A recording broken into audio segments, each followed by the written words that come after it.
com saúde, estamos felizes, né? Independente da situação. Pastor, estou passando uma magrela, todo mundo passa. Não, pastor, eu estou bem. Pode estar bem financeiramente, mas está passando magrela em outro lado, né? Em outra área da sua vida. Sim ou não? Sim. Muita gente está bem 100%. Imagina a gente bem 100%. Você estaria aqui? Não, deixa de ser hipócrita, não estaria não. Ser com uma mansão, um carro importado, cheio de dinheiro na carteira, você estaria aqui. Agora, quando foi que Davi escreveu aquele salmo? 27. Uma coisa e eu possa. Qual era a dificuldade de Davi? Filho, o adultério estava morrendo. Aí ele vai escrever, quando ele está na aflição dele, ele vai dizer: uma coisa pedirei ao Senhor e a buscarei, que eu possa morar na casa do Senhor todos os dias da minha vida. Aleluia. A dificuldade nos leva para junto de Deus. Quantas pessoas? Aí muitos dizem assim: ah não, mas essa pessoa veio para Jesus por conta da dificuldade. É assim mesmo. Para você ter uma noção do amor de Deus. O amor de Deus é tão grande que Ele permite uma dificuldade na nossa vida para a gente se aproximar de Deus. Porque se tiver tudo bem, Glória a Deus.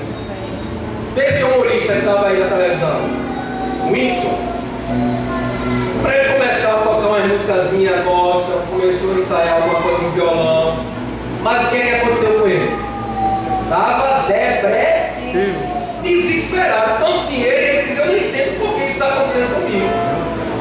Mas quando Deus tem um chamado, o homem é assim. É verdade.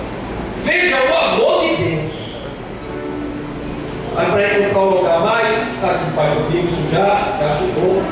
A gente vai estar passando a palavra ao nome de Deus. Já está aqui conosco, acho que já é a 7ª ou 8ª vez que o pastor Wilson está aqui. Então, já é de casa, não precisa nem a gente estar apresentando. Pastor Wilson, nosso irmão José, já foi de casa, nosso amado também, vem com você.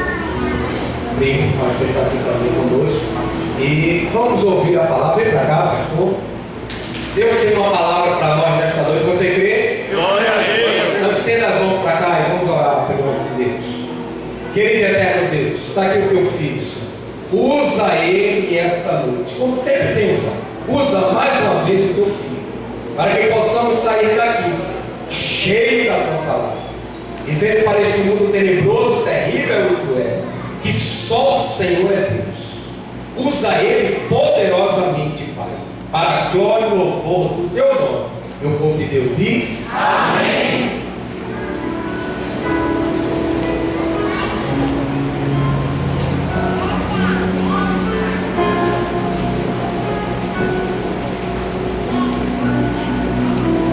Eu salvo a todos na paz do Senhor Jesus. Amém. Queridos irmãos, grato a Deus me encontro à noite desse dia, pelo privilégio que o Senhor me concede de retornar a esta casa, de estar revendo o pastor e anjo dessa igreja, de reencontrar companheiros, amigos, irmãos.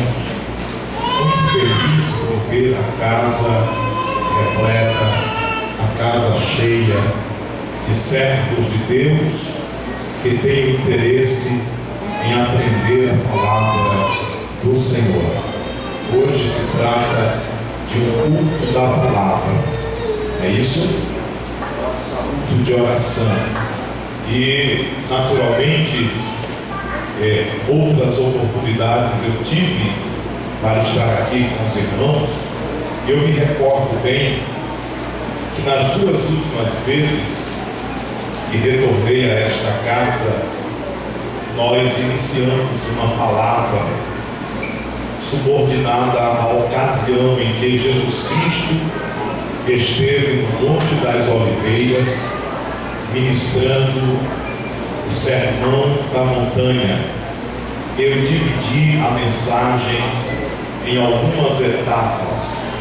A penúltima vez eu falei sobre um aspecto A última vez falei sobre um outro aspecto dentro do mesmo contexto e hoje eu quero dar continuidade ao Sermão da Montanha. Você pode dizer amém? Amém. Então, façamos uso das Sagradas Escrituras, abrindo as nossas Bíblias no Evangelho escrito por Mateus, capítulo de número 7. Nós iremos ler a partir do versículo 24.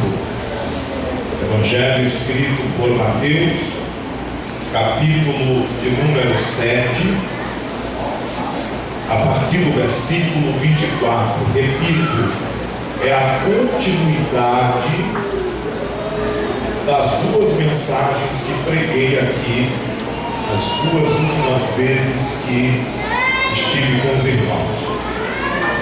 Enquanto os irmãos procuram a referência à obra citada, eu quero apresentar os livros, material literário que eu trago comigo.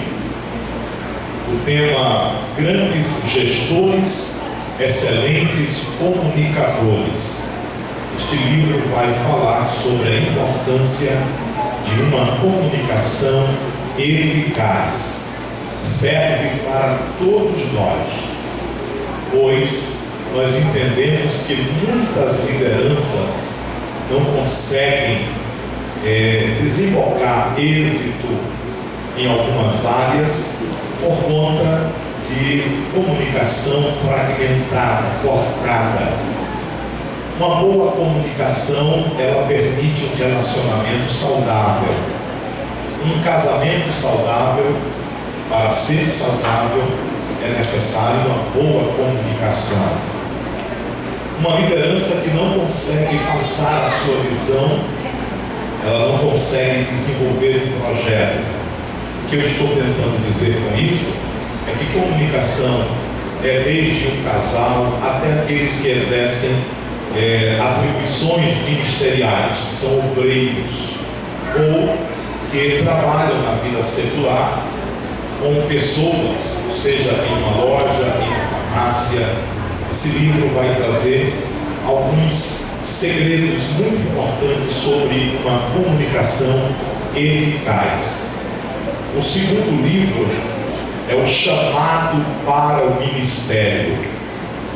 Eu acredito que se eu indagar aqui a igreja, quantos sentem o chamado de Deus para uma determinada área em sua vida, ministerialmente falando, eu creio que 95% pelo menos vai se identificar como alguém que tem uma chamada de Deus. Este livro foi escrito pelo meu pastor, ali em Juazeiro da Bahia, pastor presidente da Assembleia de Deus Madureira, e aqui ele traz várias experiências da sua trajetória ministerial. Muitos obreiros, inclusive pastores, que adquiriram esse material literário, entraram em contato posteriormente para contar relatos de como foram profundamente renovados, edificados por Deus por intermédio deste material. Então, os dois temas estarão comigo ali após o culto. Você adquirido estará levando uma bênção para dentro da sua casa. Amém, queridos? Amém. Mateus capítulo de número 7, versículos 24 por diante, diz assim: todo aquele, pois, que escuta as minhas palavras e as pratica, assemelhá-lo-ei ao homem prudente que edificou a sua casa sobre a rocha.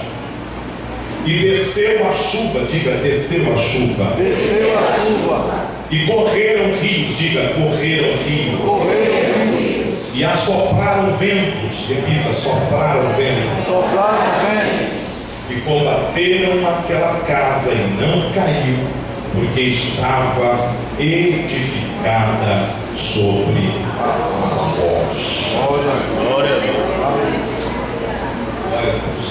Em poucos minutos, queridos, eu quero dialogar com a igreja, eu quero conversar com os irmãos no tocante ao texto que nós acabamos de ler. Naturalmente, também a introdução que eu estarei apresentando vai ser semelhante ao que os irmãos já ouviram quando eu iniciei as duas últimas mensagens, pois o contexto histórico é o mesmo. Nós estamos diante do livro do Evangelho escrito por Mateus, que em nossa Bíblia está dividido em cerca de 28 capítulos, 1071 versículos e cerca de 20.410 palavras. Este Evangelho foi escrito por um apóstolo que tinha como objetivo escrever para o povo judeu, e ele vai destacar sobre Jesus como o Messias, aquele que veio para implantar o reino de Deus. É por essa ocasião que a palavra reino se destaca no seu livro, aparecendo pelo menos 35 vezes das 160 que aparecem em todo o Novo Testamento.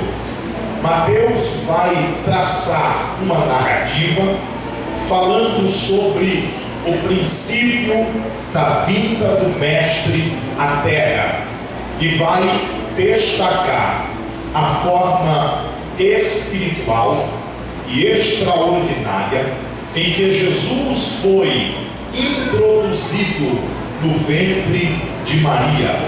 Depois vai falar sobre a sua infância, os percalços quando ainda menor de 2 anos, fora perseguido pelas forças políticas, a saber, Herodes o Grande, para tentar matá-lo. E esta era uma estratégia do diabo para destruir o plano de Deus de salvação. Doravante, o Messias já estava na terra, e era uma questão de tempo para que o plano salvífico fosse, de uma vez por toda, executado para o perdão das nossas vidas. Porém, em algumas ocasiões, Jesus ministrou por horas e horas.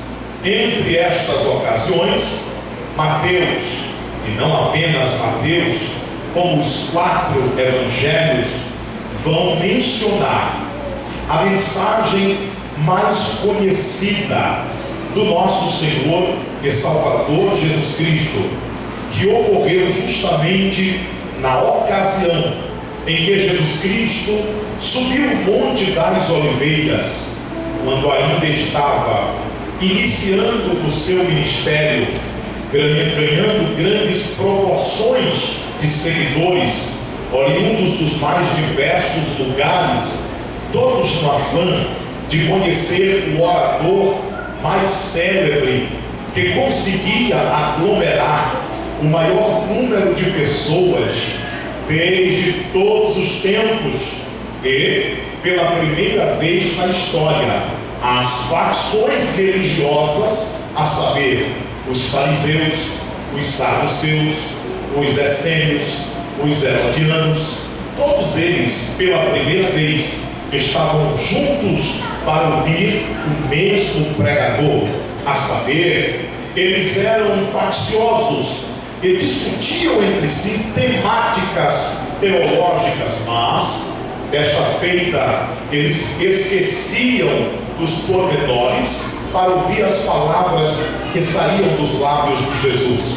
Palavras estas que produzia transformação, que trazia à tona a graça de Deus sobre aqueles que tinham o beneplácito, o privilégio de ouvir a sua meiga voz. E, naturalmente, eram perdoados, eram restaurados, eram transformados pelo poder da palavra. Observe que a palavra tem uma eficácia, um valor significativo para nós que nos chamamos igreja, pois tudo passa pelo poder da palavra. A Bíblia nos ensina que os céus e a terra foram feitos pelo poder da palavra. Tudo que existe, que é palpável, que é visível e invisível,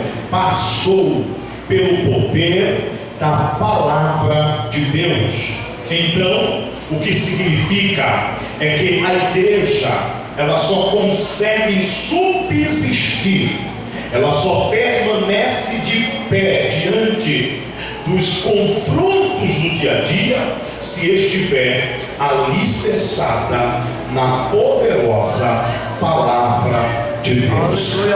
O Senhor falou para Josué, em Josué capítulo 1, versículo 8: não se aparte da tua boca o livro desta lei, antes medita nela de dia e de noite, para que tenhas o cuidado de fazer conforme a tudo quanto nela está escrito, então prosperareis. Salmo de número 1 está escrito: bem-aventurado o homem que não se detém no caminho dos pecadores, nem se assenta à roda dos escarnecedores, antes tem o seu prazer na lei do Senhor, e na sua lei medita de dia e de noite, pois será como a árvore plantada junto ao ribeiro das águas, a qual dá o seu fruto na estação própria, e as suas folhas não secam, e tudo quanto fizer prosperará. Aleluia. Salmo 119, verso 11: escondi a tua palavra no meu coração para não pecar contra ti. Salmo 119 e o verso de número 105: lâmpada para os meus pés é a tua palavra e luz para o meu caminho. Provérbios 13:13 está escrito que o que despreza a palavra perecerá, mas o que teme ao mandamento será galardoado. Provérbios capítulo 30 e o versículo 5: porque a palavra de Deus é pura e escudo para os que nele confiam. Isaías capítulo 55 e o versículo de número 11: porque assim será a minha palavra quando sair da minha boca, ela não voltará para mim vazia, antes fará o que me apraz e prosperará. Glória a Deus. Mateus capítulo 4, versículo 4: e respondendo Jesus disse: nem só de pão viverá o homem, mas de toda palavra que sai da boca de Deus. Mateus capítulo 24 e o versículo 35 está escrito: os céus e a terra passarão, mas as minhas palavras não hão de passar. João capítulo 17 e versículo 17: santifica-os na verdade, a tua palavra é a verdade. João capítulo 15 e o versículo de número 3: vós já estáis limpo pela palavra que eu vos tenho anunciado.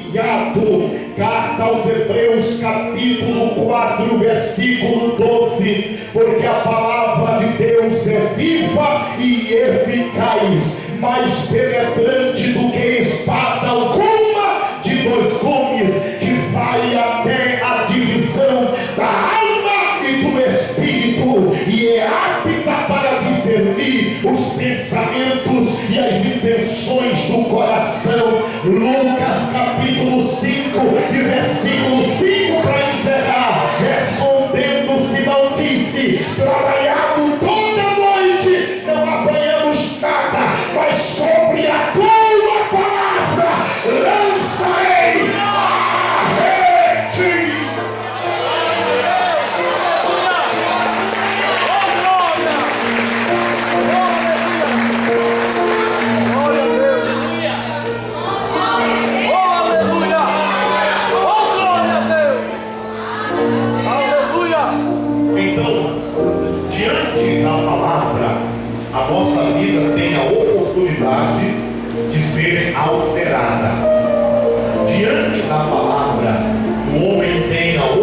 oportunidade de receber perdão, sim ou não? Sim. Diante da palavra, há a expectativa da cura para o nosso corpo, para a nossa alma, para o nosso espírito.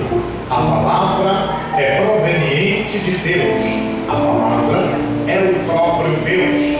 Porém, quando Jesus esteve no Monte das Oliveiras, ali ele escolheu falar sobre muitos temas.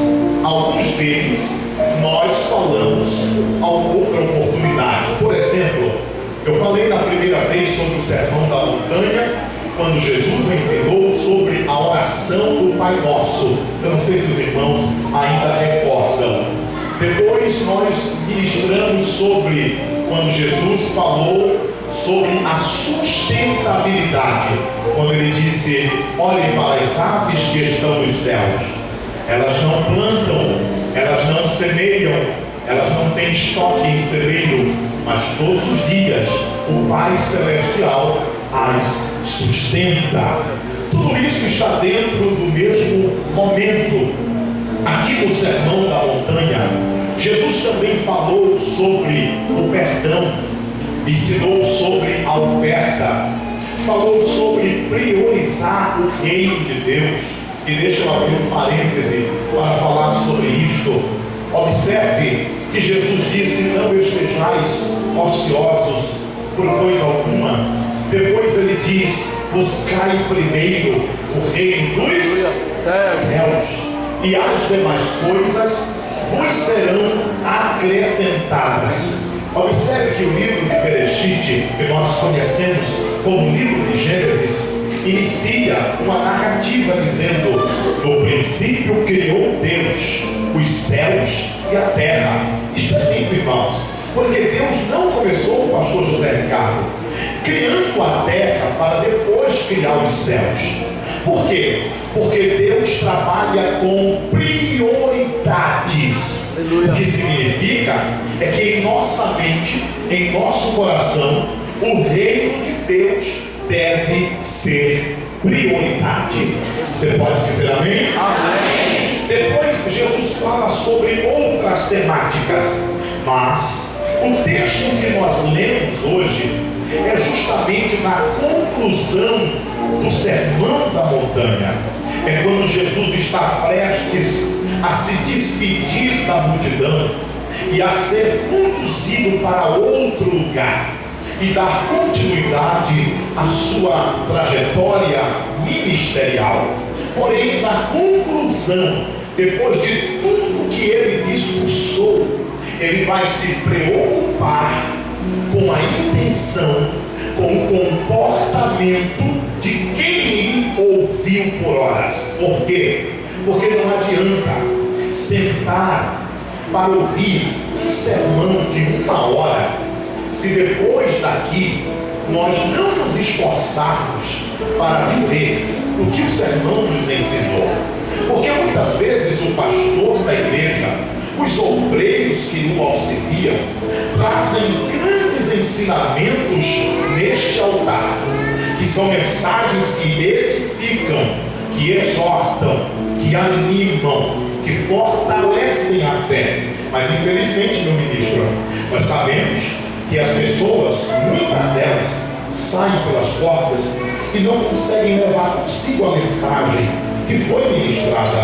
O próprio Jesus, ele observava este problema entre a multidão, e é justamente por isso, preocupado se eles estavam absorvendo, se eles estavam guardando, se eles estavam assimilando, que na conclusão da sua mensagem no Sermão da Montanha, ele vai dizer: todo aquele, pois, que escuta estas minhas palavras, estas quais? Estas que ele acabou de ministrar por horas, e que todos ficaram atentos ao que eu via. Ele diz: todo aquele, pois, que escuta estas minhas palavras e as pratica, assemelhá-lo-ei ao homem prudente que edificou a sua casa sobre a rocha. Observe que a Bíblia utiliza pelo menos 3 tipos de linguagem para falar a nós, ao nosso coração: a linguagem literal, a linguagem simbólica e a linguagem figurativa. E aqui, neste momento, Deus está, através do seu Filho Jesus, utilizando uma linguagem figurativa. É quando ele traz comparações. Através destas comparações, ele tenta tornar a mensagem acessível, porque era esta a finalidade de Jesus: fazer com que todos entendessem, com que a mensagem fosse de fácil acesso, que todos entendessem, compreendessem, assimilassem, voltassem para casa sem dúvida alguma. E por isso ele vai dizer que todo aquele que escuta estas palavras e as pratica é comparado ao homem prudente que decidiu edificar, que decidiu construir uma habitação. Porém, ele se preocupou com as prerrogativas corretas de uma construção, de uma edificação. Quando Jesus utilizou esta comparação, foi por pelo menos 2 razões. A primeira eu já expliquei, para tornar acessível a mensagem às pessoas. Mas o segundo motivo por que Jesus usa esta comparação está respondido no Evangelho escrito por Marcos, capítulo de número 6 e o versículo de número 3, quando chama Jesus de carpinteiro. Responda comigo: carpinteiro. Carpinteiro. A palavra carpinteiro em Marcos capítulo 6 e o versículo de número 3 está se referindo a Jesus. E esta palavra do grego é a palavra tekton, que significa construtor de habitação. Não se escandalize com o que eu vou dizer, mas Jesus, quando é chamado na Bíblia de carpinteiro, ele não está sendo chamado daquele homem que simplesmente trabalha com madeira. Quando a Bíblia chama de carpinteiro, está dizendo que ele era um construtor. Ou seja, durante o seu trabalho como carpinteiro, tekton, Jesus não apenas trabalhou com madeira, construindo móveis, como muitas vezes nós acreditamos. A verdade é que Jesus trabalhava tanto com madeira como com pedras em edificações de casas, ou seja, as suas mãos construíram muitas habitações. E quando ele utiliza esta comparação, ele está falando de algo que ele já estava habituado, que ele já conhecia. Por isso ele diz que o homem que ouve as suas palavras e pratica é semelhante ao construtor de uma casa, que quando decide edificar, ele vai respeitar os parâmetros corretos de uma construção. E se você observar este mesmo texto citado em outros evangelhos, você vai observar que ele diz assim: é como um homem que edifica a sua casa e cava valas. O que é a vala? É o alicerce, é aquela parte que você cava e você coloca o concreto ou você coloca a base, dependendo da estrutura da casa, se vai ser com laje ou não. Jesus Cristo, quando ia edificar casas, cavava a vala, ele colocava pedras. Por isso ele diz que o homem sábio, ele não edifica a sua casa na areia. Como assim? Ele não chega no terreno e vai colocando tijolo. Não. O homem sábio, ele sabe que a sua casa precisa ter sustentabilidade para os fenômenos que irão surgir posteriormente. E quais são esses fenômenos? Ele diz: a chuva que cai do céu, o vento que corre e combate, e os rios que vêm contra a casa. Ou seja, todo edificador sabia que estavam com as casas sujeitas aos combates proporcionados pela natureza. Por esta razão, não poderia apenas colocar um tijolo em cima do solo. Ele teria que cavar a vala e colocar pedras, porque as pedras como base, como alicerce, seria a sustentabilidade de uma casa. Ele não está dizendo que o homem sábio vai até uma grande pedra, que era assim que eu imaginava também, e constrói a sua casa. Não, ele está dizendo que o sábio, ele constrói com alicerce. E o que é alicerce? É raiz. O que é alicerce? É firmeza. O que é alicerce? É convicção. Ou seja, uma igreja ou um crente, para estar firme na presença de Deus e não se desviar por qualquer circunstância, ele precisa ter raiz. E a raiz é nada mais, nada menos do que a palavra de Deus. Então o que firma, eu preciso falar isso agora. Fala Deus. O que firma um crente, um novo converso na igreja, não é um jogo de luz. É isso aí. O que Aleluia. firma um novo converso na igreja não é se tem uma banda muito boa ou não. Aleluia. O que firma a igreja, ou um crente dentro da igreja, servindo a Deus, não é se a igreja traz grandes oradores ou cantores famosos.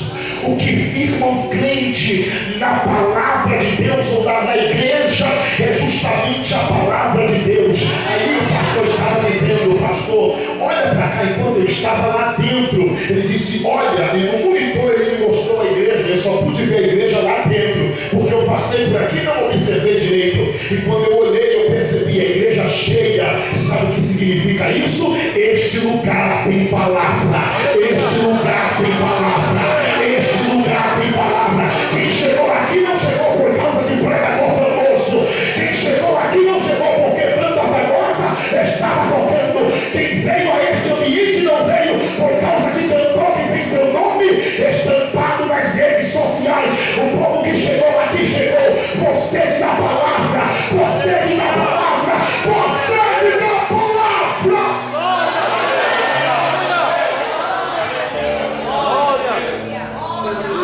Escute, está acontecendo um grande problema na igreja evangélica brasileira. Fala Deus. É que muitos líderes estão imitando o mundo para atrair os pecadores, É mesmo assim. usando de iscas cebosas e sujas Fala Deus. para conseguir manipular jovens que estão lá fora e adentrarem por essas portas. Quando alguém chega na igreja por causa de um amigo, essa pessoa não fica firme. Quando alguém chega na igreja porque estava doente e foi curado, isso também não dá firmeza. Quando a pessoa chega na igreja porque estava desempregada ou porque estava com problemas familiares no matrimônio e de repente conseguiu resolver, isso também não firma ninguém. Verdade. O que firma o crente é a palavra. Aleluia. Aleluia. Glória a Deus. É verdade. Nossa. Porque na hora das adversidades, se você não tiver a palavra dentro de você, você não subsiste, você não resiste, você sai do lugar, você abaixa a cabeça, você retrocede, você não suporta a pressão, você cai na tentação e não consegue se reestruturar. Olha a história de Davi. Davi caiu, Davi pecou, mas observe o amor que ele tinha pela palavra. Se não fosse a palavra, Davi nunca iria se recompor na sua vida emocional, espiritual, financeira, familiar. Você sabe qual é a maior crise da nossa nação? Falta de palavra. Por quê? Porque existem muitos pregadores e poucos que pregam a palavra. É verdade. Existem muitas aglomerações e pouco quebrantamento. É. Existem muitos líderes que estão preocupados em estratégias mirabolantes para conseguir trazer jovens para dentro da igreja.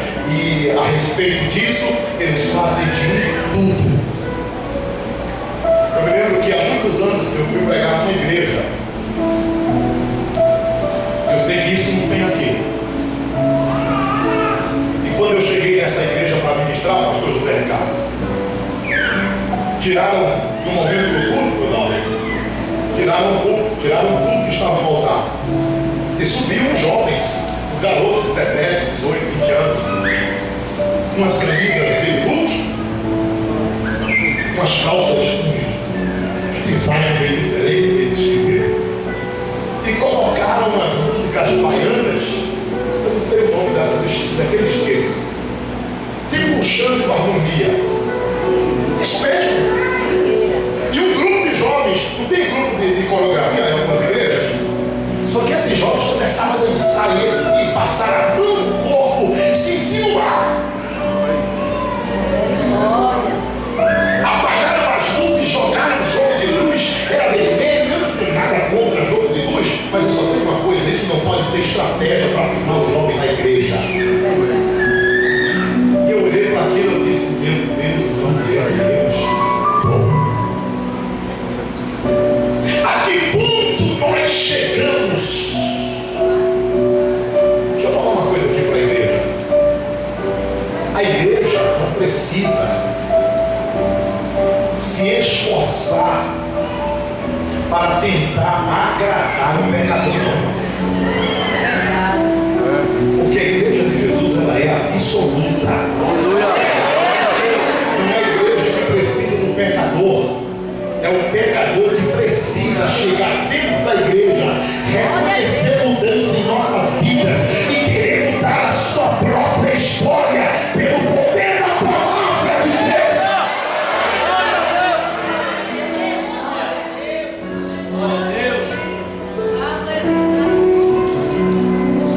E Jesus vai dizer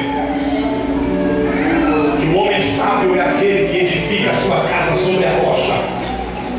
Depois disso, nós vamos compreender que o tema central de Jesus aqui não é apenas construção civil, nem topografia.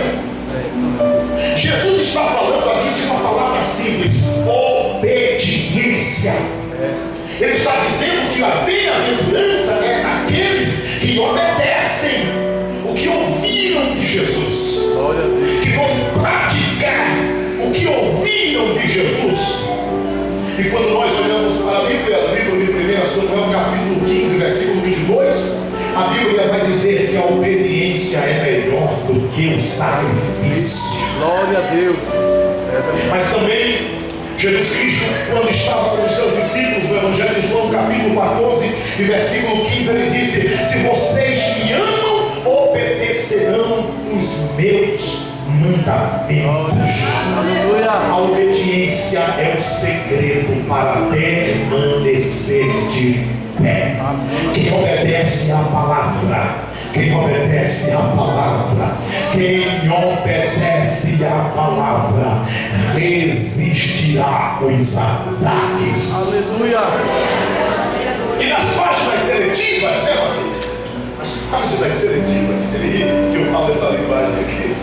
Nas páginas seletivas da Bíblia Sagrada, você vai ver inúmeros exemplos de homens e mulheres que decidiram obedecer a Deus e trouxeram consigo resultados de grandes vitórias. A Bíblia cita no livro de Gênesis, capítulo 9, a história de um homem chamado Noé que andava com Deus. O mundo estava declinado ao pecado, pervertido, e Deus olhou para Noé e disse: constrói uma grande arca, constrói esta arca, e entra tu e a tua casa. E o projeto durou cerca de 100 anos para ser construído.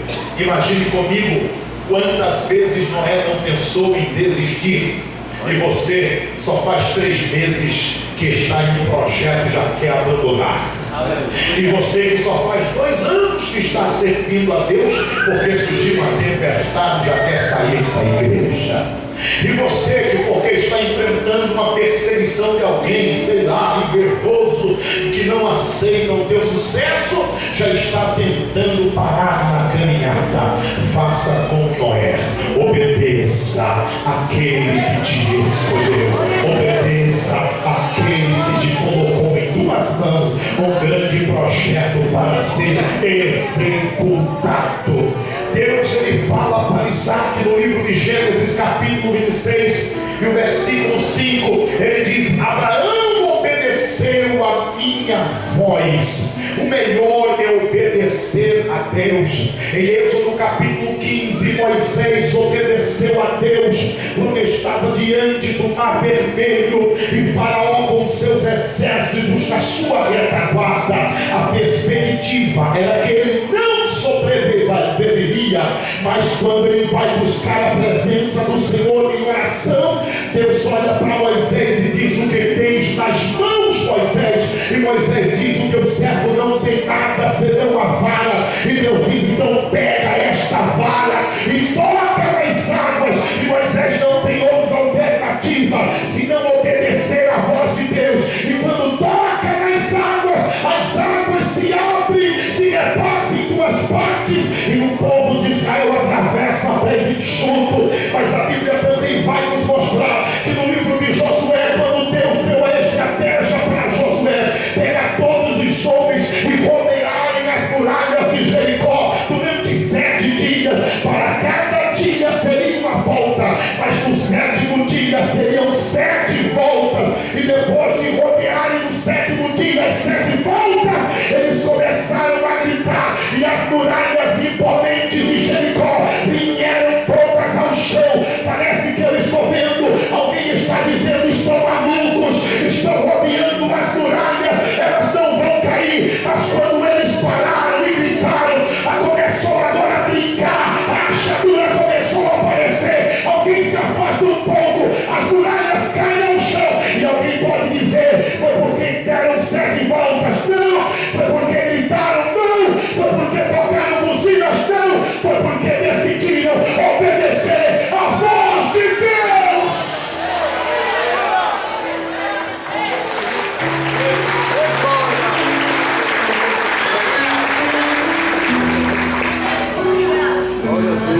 Para encerrar,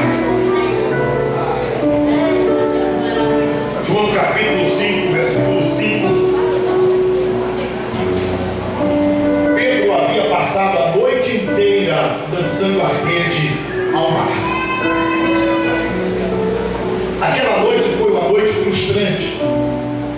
Pedro não conseguiu obter nenhum resultado satisfatório. Desistiu. Depois de uma noite inteira, o sol começa a raiar e Pedro decide voltar para a beira do lago de Genezaré, conhecido também como Mar da Galileia. Quando Pedro ancora o seu barco, Jesus pede o barco emprestado, utiliza como plataforma, continua ministrando para a multidão, e ao concluir a sua ministração, ele pede que Pedro pegue o barco e tire das águas rasas e conduza a embarcação para as águas altas. Quando o barco está em águas profundas, Jesus olha para Pedro e diz assim: Pedro, lance a rede. Pedro tentou explicar, e eu citei agora há pouco isso em uma das referências. Pedro tenta explicar: mestre, eu trabalhei a noite inteira, justamente aqui nesta localização. Eu lancei a rede várias vezes durante a noite, dezenas, talvez centenas de vezes. Só que hoje o mar não está para peixe. Outra coisa, mestre, o hábito do pescador nas águas do mar da Galileia é pescar durante a noite. Por quê? Porque os melhores peixes cultivam o hábito noturno. Quando a noite vem, eles saem das suas tocas, e isto facilita quando nós lançamos a rede. Porém, a esta hora do dia, é que não vai ter peixe mesmo. Se não teve a noite, agora, a esta hora do dia, nós não iremos pescar nada. Quando Pedro está explicando para Jesus, era como se Pedro dissesse assim: mestre, o Senhor conhece de pregação, eu conheço de pesca. O Senhor sabe pregar para a multidão, mas aqui na história o pescador sim. Aleluia. Glória. Aí ele diz: mas soube a tua Palavra. Aleluia. Glória a Deus. soube a tua palavra, ou seja, eu irei te obedecer, mesmo que seja contraditório na minha mente. Aleluia. Porque obedecer a Deus, irmãos, é uma incógnita. Obedecer a Deus é muitas vezes constratar com a lógica humana. Quer ver um exemplo? Quando Deus disse para Noé: faz uma grande embarcação, porque vai vir dilúvio. E Noé perguntou: o que é dilúvio? Chuva. E Noé disse: e o que é chuva? Ele obedeceu mesmo sem saber o que viria lá na frente, mas obedeceu. Aleluia. E o grande benefício de obedecer a Deus é que mesmo nós não sabendo o que nos espera lá na frente, Glória a Deus. se obedecermos agora, iremos desfrutar. Aleluia. Então Pedro olha e diz assim: mestre, olha, eu já tentei a noite inteira, não deu certo, mas para o Senhor ver que eu não estou te desobedecendo, Glória a para o Deus. Senhor perceber que eu irei te obedecer, eu vou lançar a rede. Bendito é o teu nome, Jesus. O Senhor é um grande mestre, Glória a Deus. o Senhor é um rabi. O Senhor não entende aqui da área, mas eu vou te obedecer. E às vezes, irmãos, nós somos como Pedro, obedecemos mesmo a incredulidade. É verdade. Mesmo sem acreditar, pastor, que vai acontecer algo, mas a gente sabe que tem que obedecer. Eu vou fazer. Eu não acho que isso vai dar certo, não, mas foi Deus que mandou. Aleluia. Aleluia. Glória. Bendito. Quando Pedro lançou a rede, não demorou muito. Jesus disse: olha, pode puxar. Não, mestre, não, meu filho, puxa a rede. Aleluia. Fala para alguém: está na hora de puxar a rede. Diga: está na hora de puxar a rede. Diga: tem resultado para quem obedece. Diga: tem recompensa para quem obedece.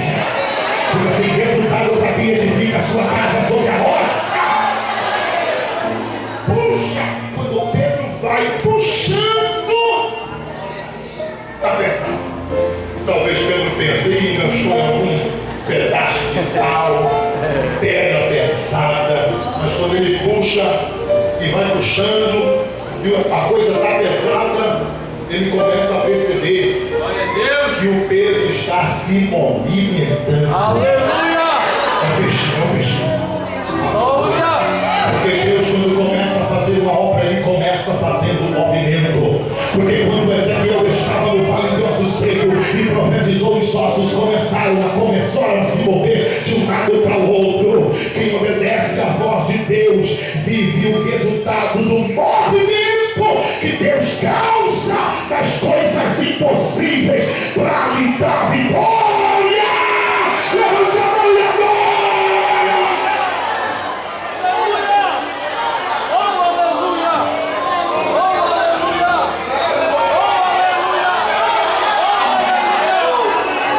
Deus está movimentando algo em áreas da tua vida. Deus está movimentando na tua casa.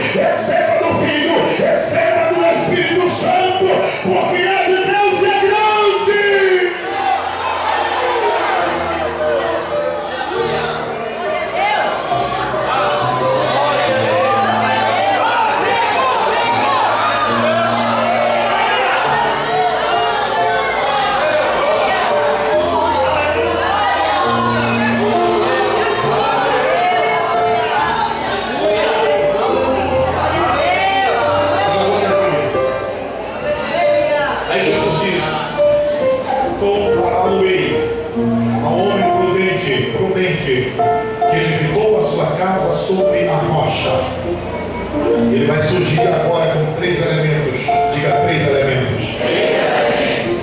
Onde o mesmo indicador diga: primeiro, caiu a chuva. Irmãos, isso aqui, cair a chuva, sabe o que é? É prova que vem do alto. Aleluia. Você precisa entender isto. Tem lutas na nossa vida que são testes de Deus, provas de Deus, que vêm de Deus para nos amadurecer. Aleluia. Não atribua ao diabo o que Deus está fazendo na sua vida. Glória a Deus. Ah, foi o diabo que fechou a porta. Não foi. Porque a Bíblia diz em Apocalipse que ele tem na sua mão a chave que abre e ninguém fecha, e fecha e ninguém abre. E quando ele abre é para promover, e quando ele fecha é para preservar. Aleluia. Glória. Deus testou Abraão quando disse: pega o teu filho, teu único filho Isaque, e me sacrifica. Sabe o que é isso? É prova que veio do céu. Glória a Deus. Mateus capítulo 3, Jesus, a partir do versículo 13, vai sair das águas batismais. E quando ele estava nas águas batismais, ele estava vivendo um dos melhores momentos da sua trajetória aqui na terra. Porque a Bíblia diz que o céu se abriu, a voz do Pai ecoou e disse: este é o meu filho em quem eu tenho prazer. O Espírito Santo desceu sobre a sua vida em forma corpórea de uma pomba, sobrevoando sobre as águas do Rio Jordão. E ali ele recebeu a grande revelação de que ele seria como Messias. Porém, depois disso, a Bíblia diz em Mateus capítulo 4 que o Espírito Santo pegou o mesmo Jesus e o transportou para o deserto, para ser tentado no deserto. Sabe o que é isso? Chuva que veio do céu. Aleluia. Prova que veio de Deus. Deus não tenta, mas Deus prova. Ele é nosso proprietário.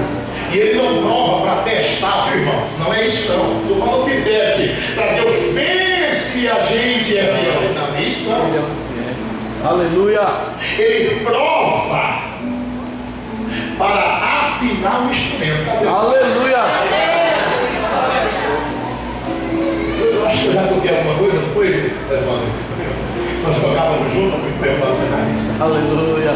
E o violão, mas o violão tem 6 cordas. Principalmente a primeira, né? A mais fina. A primeira, a Mi. Quem não sabe afinar, quando vai afinar, quebra. Porque tem que estar no ponto certo. Aleluia. Se acochar demais, ele estica tanto, quebra. E Deus sabe qual é o ponto certo que você chega. Aleluia. Glória. Ele não vai além das suas forças. Glória. Mas que somos provados. Somos com propósito, sermos aprovados. Glória a Deus. Quando Jesus diz chuva que vem do céu, ele está falando de provas que são oriundas de Deus para nos amadurecer. Glória a Deus. Mas aqui também ele fala no versículo 25: correram os rios. Sabe o que é isso? Estão falando de provas espirituais. Aleluia. Advindas de potestades que se levantam para combater contra a casa. Você sabe o que é isso? Aleluia. Hostes satânicas, demônios que tentam destruir a vida do ser humano. E se o ser humano estiver com a sua casa edificada sobre a rocha, por mais que as forças demoníacas tentem combater, ele não consegue derribar. Em terceiro lugar, Jesus fala ventos que sopram. O que são os ventos que sopram? Jesus disse para o sábio Nicodemos que ninguém sabe de onde o vento vem nem para onde o vento vai. Quando Jesus fala de chuva que cai do céu, ele está falando de prova que vem de Deus. Quando ele fala de rios que correm, são forças demoníacas que se levantam contra a nossa vida espiritual. Mas quando ele cita o vento, ele está falando de decepções humanas. Como assim, pastor? Que nem vento? De onde menos você espera, surge a decepção. É verdade. E o resultado para aqueles que não estão edificados, ele diz: grande é a sua queda. É. Mas ao que está edificado na palavra, Aleluia. subsiste. Glória a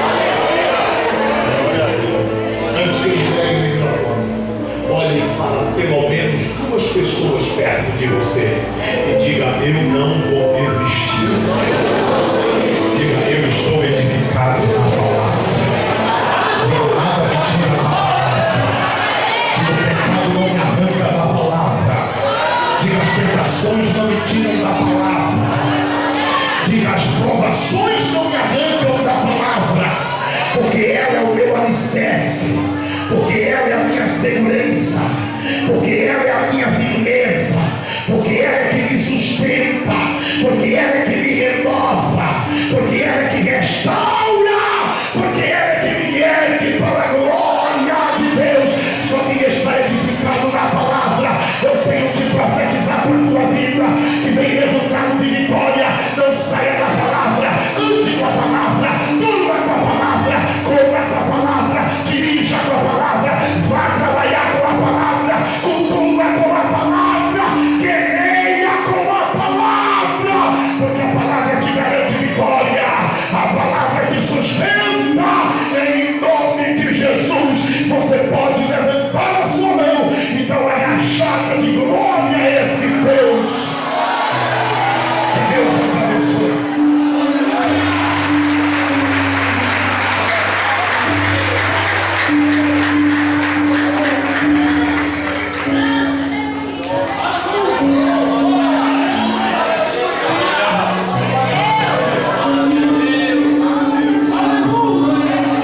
Queridos, só quem sustenta o crente é a. Olha, todas as terças-feiras eu vou receber as pessoas que se converteram no domingo. É interessante que parece que tem um gravador.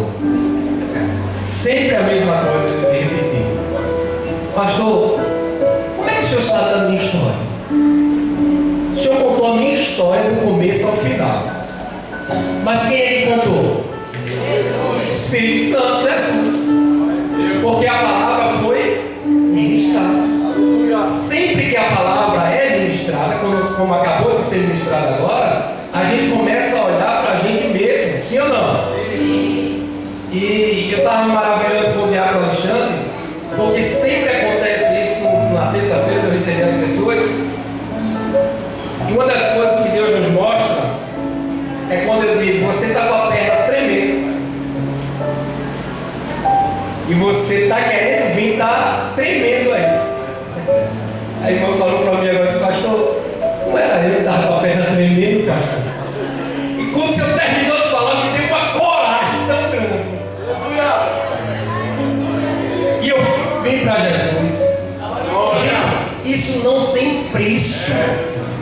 Isso não tem preço. Eu recebi um casal que disse: pastor, a gente estava já resolvido. A gente vai lá domingo agora. A gente vai domingo na igreja e depois domingo um para um lado ou para o outro. Acabou. A gente chegou aqui na igreja domingo já decidido que ia resolver um para um lado ou para o outro. Mas o Senhor começou a ministrar a palavra. Eu olhava para ele. Ele olhava para mim. A palavra ia penetrando dentro dele. Era contando a vida dele, toda a história dele, todinha. E ele olhava para mim e perguntava: tu conversaste com o pastor, filho? Aleluia.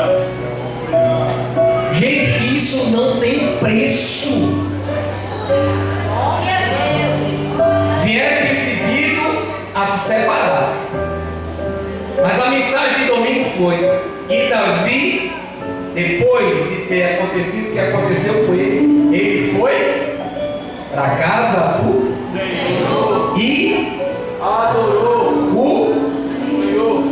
casal decidiram, vamos nos separar, mas antes a gente vai na casa do Senhor. E no dia subsequente, acabou?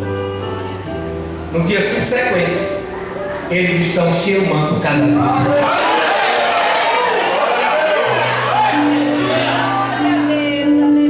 Eu abracei ele e senti, você sabe, o pastor aqui é muito ético, mas me falar no ouvido dele algo. Eu falei para ele domingo, algo no ouvido dele, só eu e ele. Quando foi agora, ele me disse, pastor,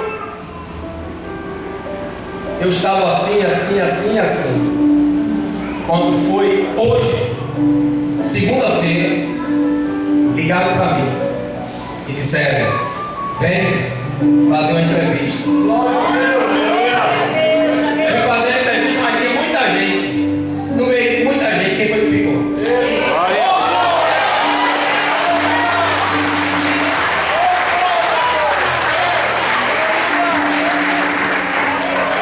Eu saio pingando de suor aqui. Quem me conhece sabe que eu tenho que trocar as vestes no domingo. Mas isso, gente, para mim é um alimento, pastor Dias, tão forte.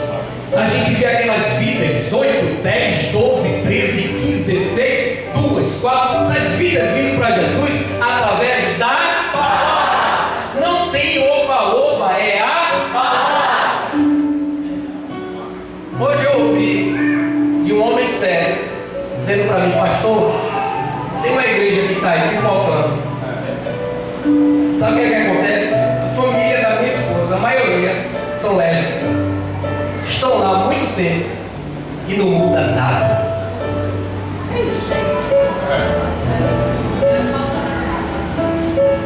Muito bem.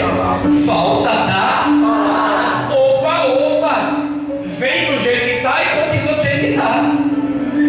Gente, a Bíblia diz que tudo que era velho se tornou. Eu não acredito e nem aceito uma pessoa chegar aqui, homossexual, ou prostituto, ladrão, bandido, quem for, continuar do mesmo jeito.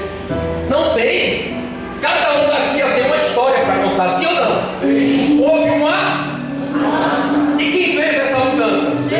Jesus, através da. Ele disse a Pedro, João 15:3, vós estáis limpo. Aleluia. Não tem oba-oba. Eu estava conversando com o pastor Wilson lá dentro do gabinete, está dizendo para ele, olha aí. E até terça-feira eu lembrei como é que está. Os meninos da Vitória e Cristo vêm para cá, ficam impressionados. Mas a gente não precisa aqui. Quando foi que a gente fez alguma campanha aqui? 4 anos e 6 meses. A minha primeira secretária passou 19 anos aqui antes da gente chegar. Eu não vou dizer qual era a denominação, mas alguns já sabem. 7 meses depois que a gente veio para cá, ela em lágrimas olhou para mim e disse: o que eu aprendi em 7 meses, eu nunca aprendi lá em 19 anos que eu fiquei. 19 anos que eu passei, eu não aprendi nada. 7 meses aqui, eu aprendi a palavra. A minha preocupação com vocês é isso. Por isso que quando eu trago para cá, eu trago pessoas com compromisso com a palavra. Dimerson é um, já está aqui, já veio 8, 10 vezes.